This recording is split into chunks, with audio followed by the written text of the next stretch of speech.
Simon Loveseat, and I'm joined by Simon Horsfield. I don't think you can see him on the screen. Hi, evening, Simon. You're still there. So this is round one of the Seldén Sailjuice Winter Series, 2025-26, and courtesy of Navigators General, one of the most established insurance companies. Pleased to have Simon Horsfield, who has won this 3 times, haven't you, Simon? But, have you won the Draycote Dash? No, I've been close. I think I've been second on certainly one occasion, and a great event, always a great event to kick off. And thankfully this year we were, fortunate to have 2 good days good days racing on the water. Albeit the first day was a little bit wet, Simon. Yes, a big contrast. Yeah, but very wet on the Saturday and glorious on the Sunday. That was a classic winter racing. We'll come on to that in a minute, but I think what's interesting is that obviously so Tom and Rachel won it. They were defending the title of the Draycote Dash and defending the title of the overall series.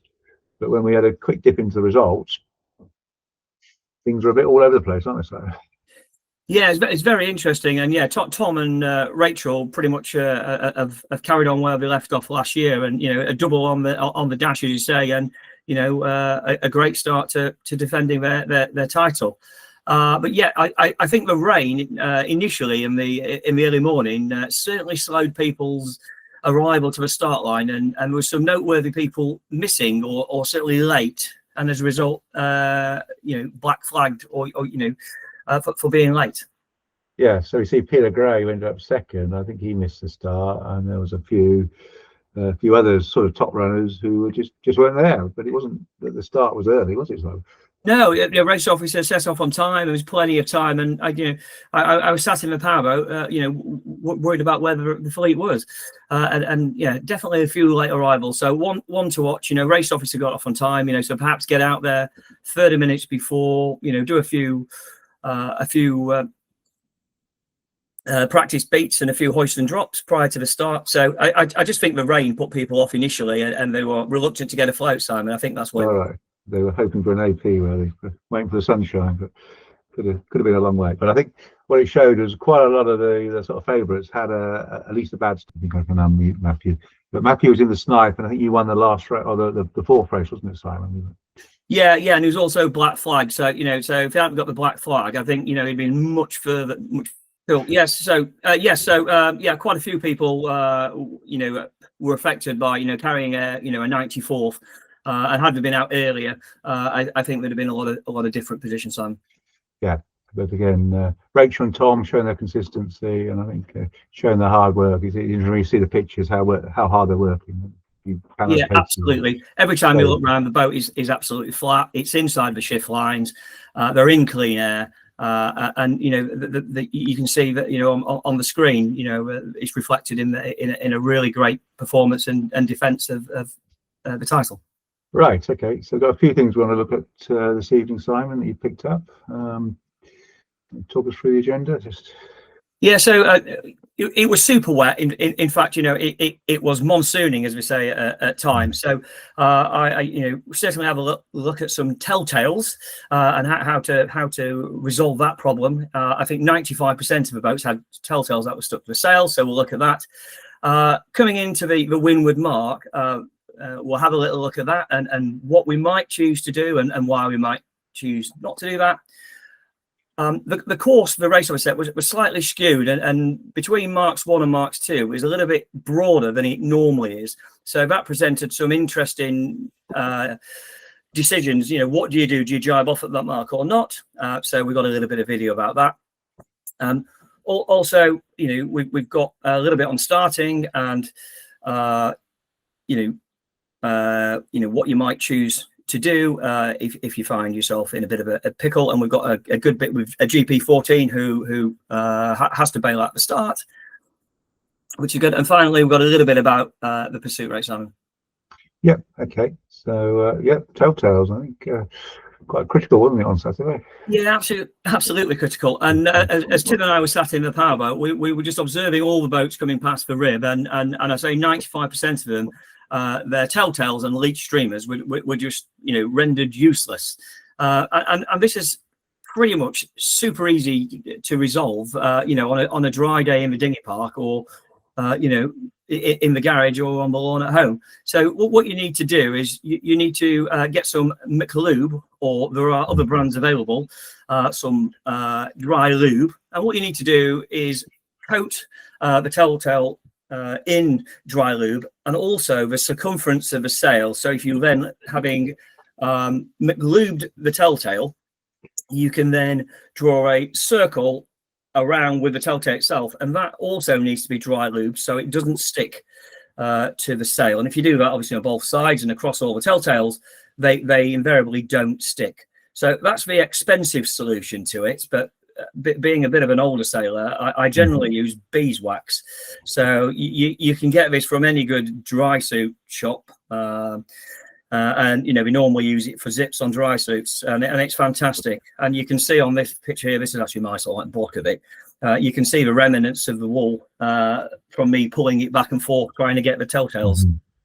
The thing with the wax is if you do it too much, it'll curl up like a German mustache. So you have to be a little bit careful. So do it sparingly. Less of a problem with the lube, although that's a more expensive option. Yes, but I think made a difference on Saturday, Sunday. Well, it didn't really matter with the no, if it's dry, it's fine, isn't it? It's only an issue if it's raining or you're swimming. Yes, that's something that we picked up, isn't it? So the forecast, well, wasn't quite what we were expecting, was it? No, I was chatting to a few of the guys in the dinghy park, and everybody was like, well, what do we set up for here? Because it's like 8 to 10 knots at the moment, maybe 12. And the forecast, I think, was something like, depending on where you looked, sort of like 15 to 30, 16 to 28. So, I guess people were thinking, well, we're set up for a windy one, but actually it never really got above 15, 16 knots. On the Saturday. On the Saturday. Sunday, subtly different. I think that was more like 18 to 25, Simon, although I wasn't there. Yes, it was certainly much windy, and it was more southerly, so we were hitting some big gusts. I was up in the race box, and some quite drama in front of the club. Quite a few people went in. I think we saw the leading GP14 egging on a bit too much, and managed to drop quite publicly in front of the clubhouse. Yeah, so it was very close, being offshore there, huge shifts. So when you're coming into the mark, you're fully committed and easy to fall in. Yes. Right. Okay. So a bit about. So yeah, I think the forecast was 15 to 30. So what do you how do you set your boat up? We had 4 races, so there was possibly an opportunity to go ashore on the lee shore because it was quite light to change the setup if you were in a double-handed boat. But how do you set your boat up? You might not all be in a Merlin or something that's fully adjustable. If you're in a traditional double-handed boat, it's much harder. So you've got to sort of like weigh up the odds. Clearly not a problem for a single-handed dinghy who can dynamically adjust things. But I sort of like work on the 75-25 rule from a double-handed point of view. And what I mean by that, as I mentioned last season, is 75% of the time you're going either across the wind or downwind. So if you set the boat up to go more downwind than upwind, you're going to make quite a lot more inroads. And certainly in my experience of the series, I always set the boat up to struggle upwind, but to make the maximum of the Great Lakes handicap downwind or off the wind, Simon. Yeah, that's good. Nice picture. I think there's Robert Richardson here in the Musto, so one of the top Musto sailors out. Right. Okay. So we've got a bit of video coming up, haven't we? Let me just play that. Yeah, here this is Mark 1, I think, probably race 1, race 2, and we've got a lot of people who are overstood on the starboard ley line into the Windward mark, and you can just see them all pretty much reaching in. And these are our skiffs, but this was apparent throughout the fleet. I've just chose to use the skiffs here, but in the background, and we'll rerun this again in a minute, you'll see Tom and Rachel in the Merlin, who are just coming around now, who have pretty much come up the beat inside the shift lines, and therefore. And we'll pay it back if you just watch we'll just watch the red Merlin come up. they're pretty much inside the shift lines, and therefore when we get to the windward mark, they're actually only on the ley line for a very short period of time, and therefore even if the boats come over the top of them, they're less affected, so they're less vulnerable to other boats coming in, really. And the theme was a lot of people were on the starboard ley line for an inordinate amount of time, which in a race where you're trying to beat the clock and get round as quick as possible, I think they were giving away some time, Sam. Yeah, we'll play that again and then show the tracker thing. So here's the red boat coming in.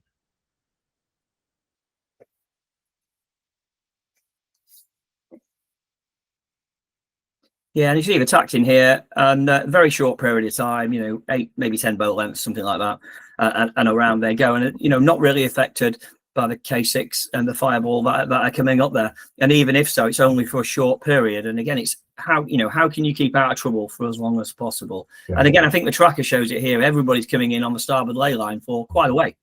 Yeah, so they're high up, aren't they? So yeah, and you can see the banana effect of them bearing away. This could have been intensified by a right-hand shift, but nevertheless, in fact, that's exactly the point. If a wind goes right and you're on the ley line, then you're always going to be reaching into the mark. So yeah, so well done, Tom and Rachel, taking a good course there. Right. So now the other end of the course, I think. Yeah, so as I mentioned, unusually it's quite deep coming into Mark 2, and we'll just watch this a couple of times. And there's just a little cluster of boats here. We've got a National 12, some Aeros, a laser. There's a whole mixture of boat at a 2000. So what do you do at this mark? And the key, I think, here is planning ahead. So you've got quite a long time down the reach from Mark 1 to Mark 2, and you've got to plan ahead. And if you've got your head out of the boat, and you're in and around some single-handers, well, immediately the single-handers are going to sail the run line, the shortest course downwind to Mark 3, so they're going to go low. So I don't want to be going low because they're going to affect me. So that would incentivize me to go straight on and not jibe, because I don't want to get entangled with them. So I might choose to go a little bit further and then jibe off into, if I want to jibe, I might then go 50, 75 meters, 100 meters maybe, and then jibe and come back, therefore being in clean wind. And as if we just watch for 2000 here, which is the key boat that as a spinnaker boat suffers from jibing basically, and ends up in a bit of a pickle. So they jibe because everybody else is jibing. They're now on port, and I think it's the laser behind is on starboard, so they have to go deep because the laser's just sailing its proper course down there, and it's all a mess. And ultimately, the 2000 has to jibe away. How much time have they lost versus if they'd sailed straight on? Those kind of decisions that have lost that boat 30 seconds, 40 seconds, and if you're doing that, once, twice. And certainly when we follow, I haven't got it on the tracker, but when you follow later on the tracker, they basically lost all those places. Yeah, absolutely. Carry on down that leg, they've lost 5 places or so. Yeah. So firstly, you want to plan ahead. Who's near me? What boat are they? What are they likely to do? Is it a symmetric boat or a single-hander? They're going to go lower. If it's an asymmetric, then you might choose that actually jibing off could be the right thing to do. So you just need to think about what is around you. The other interesting point is if you're coming down here, if the reach from Mark 1 to Mark 2 is getting tighter, then the wind has moved forward or is heading. So therefore, you want to stay on. So if it gets harder, not in this case, but if it gets harder, then you want to stay on. And if it gets broader, then you would choose to jibe. And that's, again, this plan ahead. So what are the boats around me? Is it lifting? Is it heading? What do I do at that mark? Overrided by what is my strategy to get to Mark 3 quickly. And finally, the other thing here in a fleet, if you do jibe, there could be another 60 boats coming down between Marks 1 and Mark 2. So if you jibe at the mark and you go across, you've got all the wind shadow of all those boats that have yet, are still coming down the reach. So this is another consideration. And ultimately, the only way you can sort of like process all this is to keep your head out of the boat. If you keep your head out of the boat, you're thinking about what's happening, and invariably you'll make the right decisions. But for what is, a simple leg, there's an enormous amount of things that could go wrong or could go in your favour. And I think, you know, possibly overlooked, Simon. Yeah, definitely. Good point. Right. Okay. So what's this one? This is the start line, isn't it? I think is it race 3 or 4? So this is race 4. Yeah. So yeah, we've got a couple of GPs though. So we've got Fergus in the dark blue boat, and we've got Jasper in the white coloured GP. Subtly different positions. One's a couple of lengths down, which is Jasper, and then you've got Fergus, who is pretty much committee boat end. In fact, definitely committee boat end.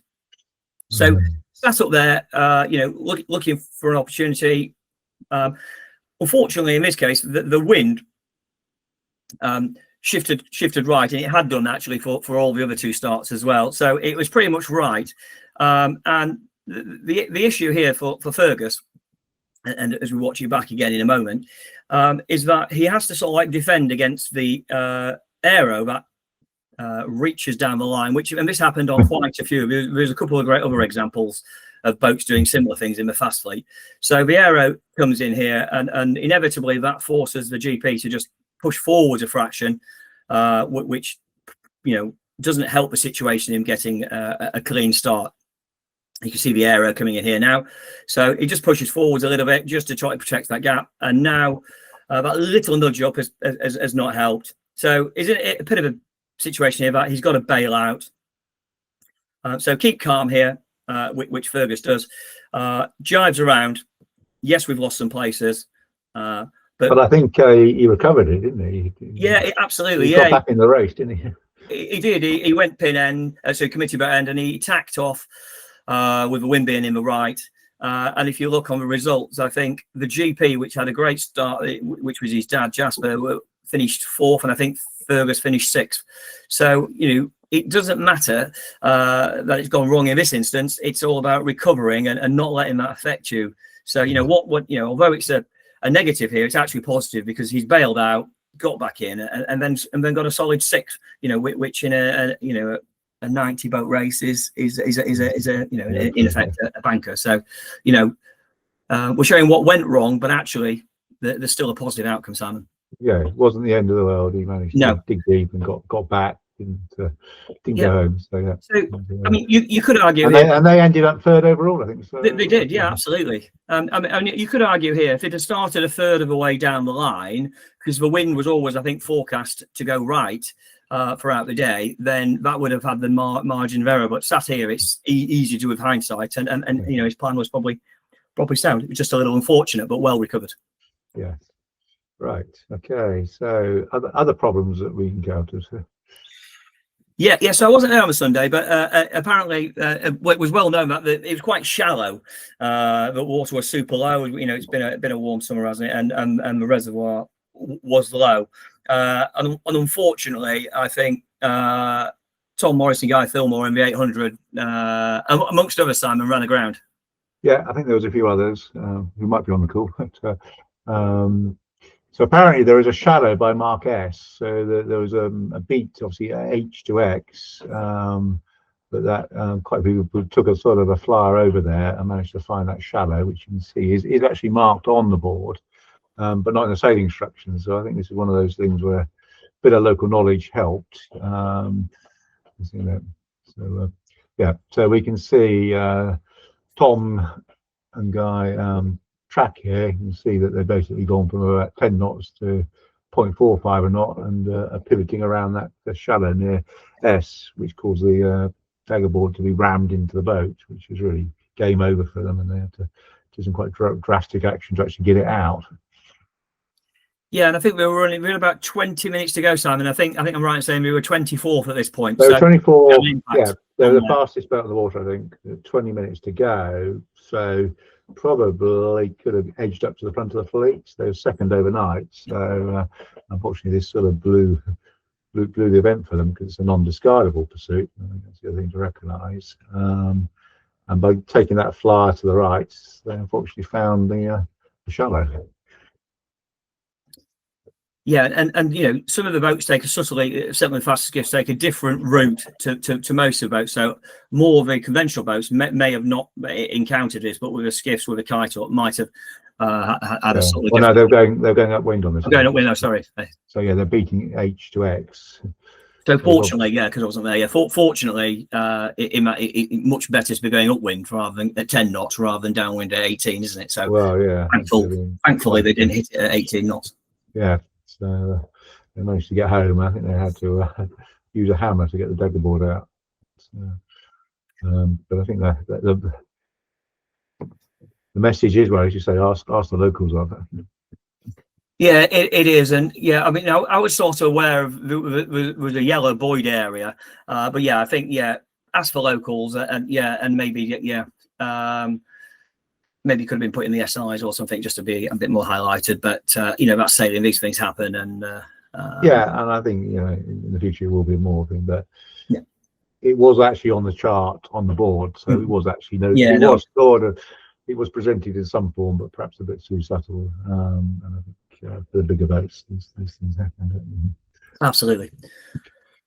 Right. Can you just give us a summary then before we? Yeah. So I think as I said at the beginning, I think 95% of the fleet had telltales that weren't readable, and of course that makes a huge difference. Yes, we can feel where the wind is as we get experience, but certainly helps to have the ability to know what the airflow is with the streamer off the back of the mainsail or the back of the jib, and have the telltales working. So yeah, just dry lube them up or get some beeswax really, and 99% of the time that really is effective and works, and you just do it periodically. So definitely a top tip, I think. Yeah. Particularly for this event, and a trapezoid course, have you got your boat set up for the right conditions? And again, I think that goes for the pursuit race. How many legs are upwind, how many legs are downwind? Where do you think your biggest gains are going to be? And set your boat up to give you the best possible chance of success. Sail the shortest course, really. It goes without saying, really, but you don't stay a long time on a shift lines. If you're a skiff, that might be the absolute right thing to do, because tacking in an 800 or a Musto is super slow. But if you're in an Enterprise or a GP or an Ilka, then sailing the shortest course is definitely going to be the best way to go for you. Thinking back to all over the course, really plan ahead. Where's the traffic? How can I navigate that traffic? And I think I said last year, that's at windward marks, it's at wing marks, it's at leeward marks. What is the likely course your competitors are going to take? And as much as we might like them for a pint in the bar, we want to avoid them when we're on the racetrack. Sailing is super difficult. It's one of the hardest sports there is, and keeping calm is a challenge for all of us, and occasionally we all have a sense of humor failure, but if something hasn't gone your way, stay calm, because that'll give you the best possible chance of recovery. And in this case, we just showed one. We could have showed several others who have recovered from a bad situation and got a banker. And final thought really, Simon, is ask for locals. Where are the shallows? I think. Yeah. Well, and other local knowledge, I think, and certainly people are aware of those big gusts over the hills, which perhaps the visitors may not have quite appreciated. So there's a few local things that came out, always the way, isn't it? But everyone's, I think, quite amicable of talking about these things, isn't it? So I don't think anyone's hiding them. So get to talk to a local, get to find out where they're going. Right. Okay. So before we wrap up, I don't know if there's anyone got any questions. You want to jump in, any of the guests?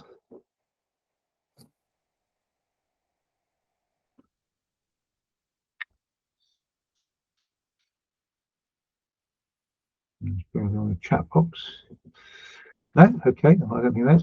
But I think great to have 5 races. I think actually great to have a lot of learning points. I think that was my takeaway, isn't it? It's so many things came up over the weekend, didn't they? But, yeah, absolutely, and fantastic to have 2 good days of racing. When we reflect back on last year, it was a light winter. This year, we've got off to a great start, Simon, with albeit a little bit wet, but we got 4 solid races in, and then windy, blasting blue skies on the second day. So yeah, great start. Because if you remember, we had to cancel this time last year because one of the storms was coming through. So yeah, great to fit in there. And then just finally looking ahead for 2 weeks' time, we've got the Datchet Fire, similar but not quite the same format as this one. No, so 3 races on day 1, I believe, Simon, in the same format. So trapeze. Yeah, there'll be back-to-back trapezal. 2 or 3 starts, depending on numbers. Probably slightly different that the slow boats will probably start first. So again, to mix things up, because interesting, look at the results from Saturday. There was a race, I think, where the slow boats did quite well because they only did sort of 20, 30 minutes of racing. So it does sometimes good to mix it up.